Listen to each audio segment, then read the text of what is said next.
बिस्मिल्लाहिर्रहमानिर्रहीम। अस्सलाम वालेकुम। स्पाइसेस फ्रॉम द किचन में आप सबको खुश आमदीद। अगर आपको मेरी वीडियोस और रेसिपीज़ पसंद आती हैं तो प्लीज़ सब्सक्राइब करें और बेल आइकन की नोटिफिकेशन पे क्लिक करें ताकि मेरी हर आने वाली नई वीडियो आपको सबसे पहले मिल सके।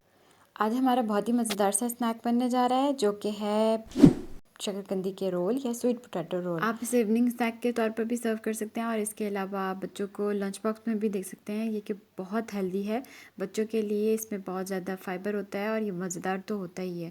इसके लिए सबसे पहले हमें शकरकंदी चाहिए होगी तकरीबन आधा किलो या 4 से 5 अदद।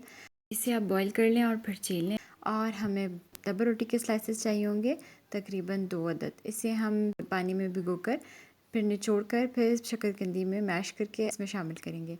इसके अलावा हमें जो स्टफ़िंग के लिए अज़ा चाहिए उसमें सबसे पहले हमें खजूर चाहिए 1/4 कप और हमें किशमिश भी चाहिए 1/4 कप और इसके अलावा हमें बादाम चाहिए होंगे 1/4 कप और हमें अखरोट भी 1/4 कप ही चाहिए।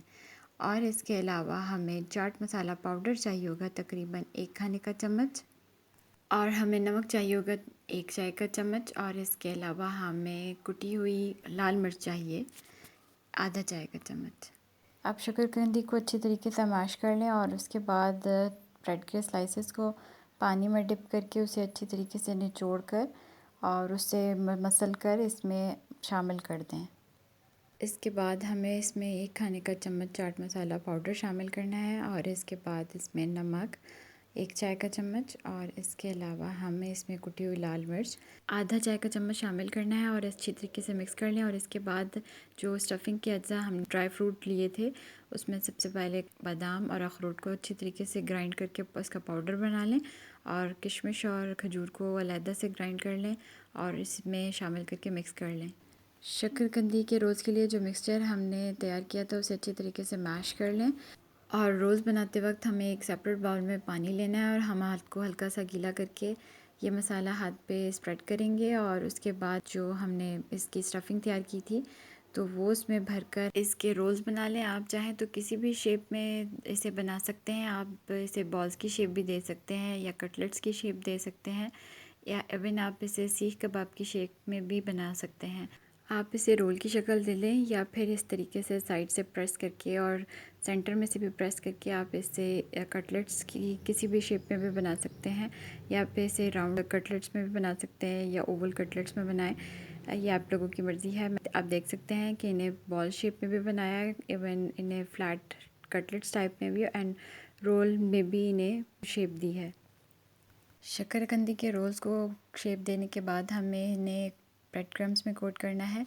आप चाहें तो इन्हें पहले रात में बना के रखते हैं। अगर बच्चों के लंच बॉक्स में देना है आपको तो आप इन्हें फ्रिज में बना कर रखें और सुबह बच्चों को फ्राई करके दें लंच बॉक्स के लिए।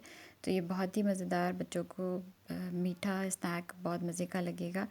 और इसके अलावा आप इसे रमज़ान में इफ्तार में भी बना सकते हैं और as a evening tea time snack भी इसे बना के इमली की चटनी के साथ या फिर हरी चटनी के साथ चिली गार्लिक सॉस या केचप के साथ एंजॉय कर सकते हैं। ये बहुत ही मज़ेदार क्रिस्पी फ्राइड होते हैं जो कि बहुत ही आपको टेस्टी लगते हैं। बच्चे भी बहुत शौक़ से खाते हैं। ये इसमें चाट मसाला का फ्लेवर बहुत मज़ेदार देता है। अगर आप इसे बनाते हैं शाम की चाय के साथ या आप रमज़ान में इसे अफ्तारी के टाइम पे बनाते हैं तो ये बहुत खस्ता और अफ्तारी का मज़ा भी दुबाला कर देंगे। आप चाहें तो इसे डीप फ्राई करें या इसको शैलो फ्राई भी कर सकते हैं या इसे ग्रिलर पैन में ग्रिल कर सकते हैं, हल्का सा ऑयल लगाकर इसे सेक सकते हैं। तो ये बहुत ही मज़ेदार क्रिस्पी स्नैक होता है। अगर आपको मेरी वीडियोस पसंद आती हैं तो प्लीज़ सब्सक्राइब करें, लाइक करें और कमेंट ज़रूर किया करें। इसके अलावा शेयर करें अपने फ्रेंड्स और फैमिलीज़ के साथ और मुझे अपनी दुआ में ज़रूर याद रखें और अल्लाह ताला आप लोगों के लिए भी आसानियाँ करे और हर तरफ खैर व बरकत रखे। अल्लाह हाफ़िज़।